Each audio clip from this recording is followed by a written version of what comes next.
হানান তুই বুঝছেন না এদিন নানিয়ে রিতার দিয়ে আমি তুই যাই রে নিজে লাগাবে দেখুন নিজের নিজে বলে পথ খাইলে করে দিয়ে পুরো একটা কাউয়া ইভেন নিয়ামত লেক ইলিশের নিয়ামত লেক ইবের অবস্থান পাইবেন জানার মসজিদ আছে এই মসজিদের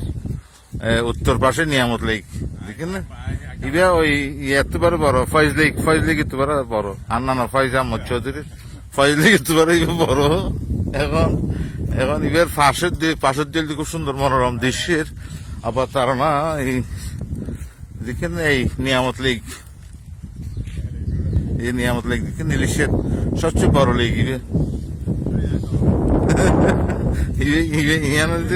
ইবেন যে আইব বট গাছ না আইব বট গাছ না ওরা আইব মিয়ার বট গাছ নেই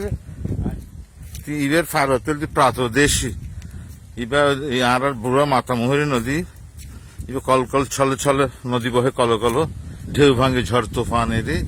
নাও বাইও নামাজি বি সন্ধ্যই রাতে এইবে আর খুব ঐতিহ্যবাহী বুড়া মাতামোহরী নদী ইবে খান সাহেব মকবুল আলীর অবদান আছে এই নদীবেদ কিন্তু আর ইবেদ কিছুতেই কোনো অবস্থাতে ইবে লিজ দিলে সরকার পক্ষ আর বাধাগ্রস্ত করছি আর আন্দোলন করছি যাতে ইবে সবসময় ফ্রি থাকে মথুরা পানি হয় মানে মিঠা পানির চাষ থাকে কারণ উভয় পাশে অসংখ্য ঘর বাড়ি অসংখ্য মানুষের এটা আবাসস্থল জিয়ানোর দ্বারা এবার যদি কেউ লিজ দেয়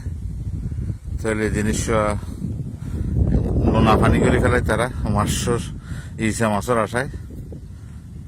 তাই আশা করি বর্তমান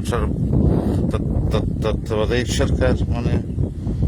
অন্তর্বর্তীকালীন সরকার অথবা আগামী সরকার যারা গঠন করিবে এই আর বুড়া মাতামোহরী অবস্থাতে লিজ জন যাইতেন কাদের নামাজ প্রাকৃতিক স্টুডিও থেকে।